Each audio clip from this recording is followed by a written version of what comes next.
Police, ताकत वाले लोग, इनसे पंगा नहीं लेना चाहिए। मिस्त्री से पंगा लेंगे तो आपका सामान खराब कर देंगे। झूठ मूठ का जो सही है उसको भी खराब बताकर आपसे पैसा हट लेगा।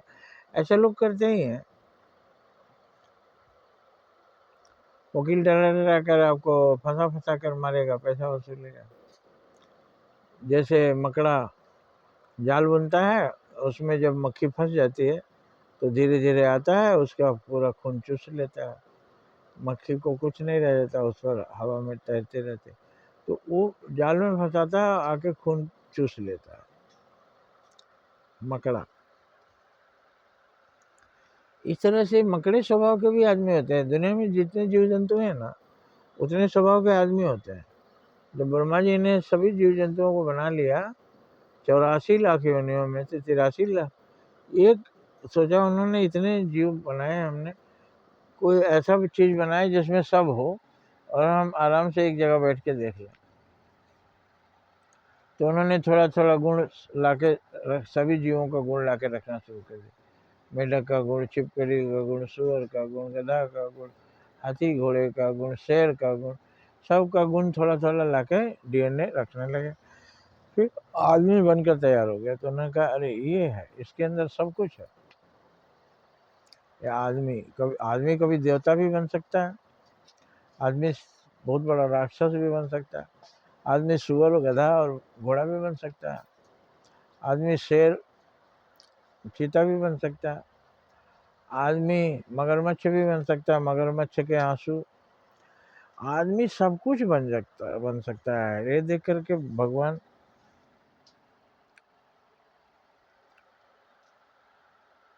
बहुत घबरा गए और दूर चले गए। इसके साथ रहने लायक नहीं तो पहले आदमियों को बहुत प्यार करते थे भगवान, और आदमियों के साथ ही रहते थे। ऐसी जो कथा है, लेकिन उस कथा में हमारे लिए कुछ संदेश है। वो कथा सिर्फ कथा नहीं है। यही वैदिक कहानियों में मर्म है कि उसके बहाने, कहानी के माध्यम से आपको कुछ अमृत पिलाया गया है। तो इसी तरह से आदमी होते हैं। वकील है, आपको मगरमच्छ की तरह, आपको मकड़े की तरह चूस लेगा। बहुत से अच्छे लोग भी हैं, वो अपवाद हैं, वो तो देवता हैं। लेकिन सभी रूपों में राक्षस बैठा है, बहुरूपिया है। कहीं टीचर बन के बैठा है, कहीं डॉक्टर बन के बैठा है, किडनी निकाल लेगा। कहीं टीचर बन के बैठा है, आओ घर में तब पढ़ाएंगे, ट्यूशन पढ़ो, स्कूल में नहीं पढ़ाएंगे। कहीं मिस्त्री बन के बैठा है, आपको जो खराब नहीं वो भी खराब बताकर पैसा ऐंठ लेगा। जितने कारीगर हैं सब, लेकिन राक्षस तो राक्षस है। एक न एक दिन उसकी पहचान हो जाती है कि राक्षस है। उसमें भी देवता बन सकते हैं भाई। कमी फीस में तमाम लोगों का दुख दूर कर सकते हैं।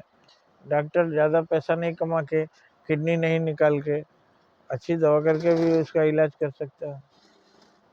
तो सभी में देवता भी है, राक्षस भी है। अब राक्षसों को हमको पहचानना होगा, और पहचानना बड़ा ही मुश्किल है। जब भगवान विष्णु नहीं पहचान पाए, देवताओं की लाइन में बैठ गया था वो राक्षस, उसी तरह से हर जगह वो छिपे बैठे हैं। बारीकी से पहचान करना चाहिए। अगर नहीं पहचान पाते हैं तो फंस जाते हैं। जैसे सीता जी ने रावण को साधु समझा, फंस गई उसके जाल में। तो हमें चारों तरफ अच्छे बुरे दोनों हैं, शैतान भी है, भगवान भी है, फर्क पहचान लेना चाहिए।